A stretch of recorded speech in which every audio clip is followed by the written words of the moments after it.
Vice ganda binuking na ang tunay na estado ng relasyon ni Kim Chiu at Paolo Avellino sa It's Showtime.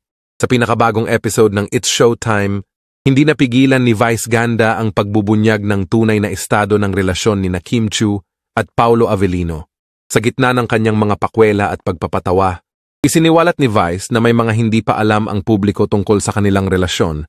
Ayon kay Vice, may mga bahagi ng kwento ang hindi pa naiisa-isa at nilinaw na maaaring magdulot ng interes at pag-uusap sa mga tagahanga.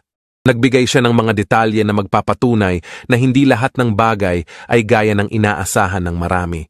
Ang mga pahayag na ito ni Vice ganda ay agad na umani ng reaksyon mula sa mga netizens at fans ng mga nasabing artista. Patuloy na magiging usap-usapan ng isyong ito sa social media at inaasahan ang mga susunod pang update tungkol sa estado ng relasyon ni Kim at Paolo.